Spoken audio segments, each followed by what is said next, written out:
¿Has escuchado lo que está pasando en el Congo? Sí, me parece una barbaridad que utilicen a la gente de esa manera.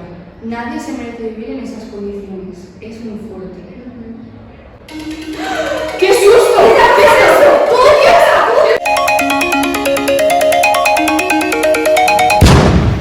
¿Dónde estamos? ¿Cómo hemos llegado hasta aquí? Eso te pasa por estar todo el día jugando con la nanotecnología tridimensional. Pues ¿dónde vais a estar? En el planeta Tierra. No seas así. ¿Que de dónde venís? ¡De Nanomundo! ¿Del qué?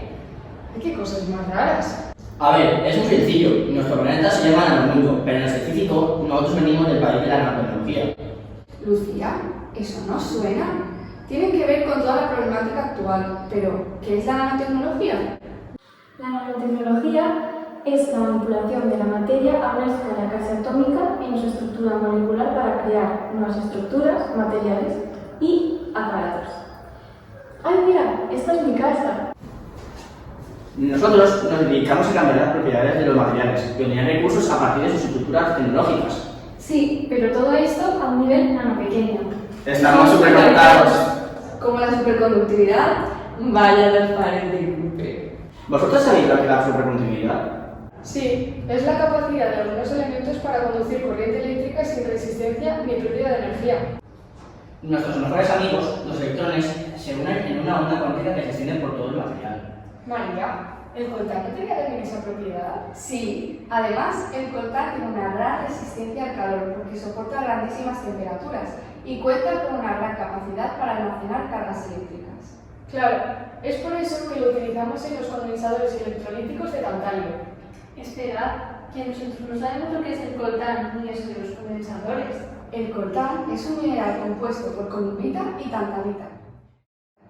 Lo podemos encontrar en dispositivos móviles como este, como tu casa, ya que se utiliza para crear condensadores en equipos electrónicos. Ah, vale. ¿Y por qué estabais preocupadas cuando llegamos? Porque actualmente las extracciones de coltán provocan una problemática social y tecnológica que debemos visibilizar. En concreto, el uso del coltán en la nanotecnología, en nuestro mundo. Para que nosotros vivamos en una vida de confort que disfrutamos, otras personas dan su vida por nosotros. Vaya, no lo sabíamos. Supongo que nuestro nanomundo no es todo arcoíris, también debemos mejorar muchos aspectos. Sí, pero los condensadores no pueden ser de aluminio, por ejemplo. Comparados con los electrolíticos de aluminio, los condensadores de tantalio tienen una capacidad muy precisa y estable, poca caída de tensión y muy baja impedancia a altas frecuencias. Y los de tantalio son más caros, ya que tienen un volumen mucho más reducido que los de aluminio. Y además, gracias a vosotros, cada vez la tecnología es más exigente y más pequeña. Y la única manera es reducir su tamaño al máximo, utilizando el coltán. Por eso es importante investigar materiales sintéticos que eviten el problema económico y social a nivel global. Uy, ahora nos sentimos un poco mal. Nuestra intención no era esa, sino mejorar la ciencia y las condiciones de vida. ¿Cómo lo podríamos solucionar? Miguel, ¿no te acuerdas? Hemos oído hablar que en un mundo diferente al nuestro, es decir, está reinventando móviles para reciclarlos. Sí, es verdad, están haciendo una gran labor. Además, gracias al ICEMON lo podemos visibilizar. Bueno, creo que ya va siendo hora de irnos para poder comentar todo lo que hemos aprendido en nuestro nanomundo. Debemos regresar y decirle de Rey a Timón para colaborar juntos y solucionar este problema.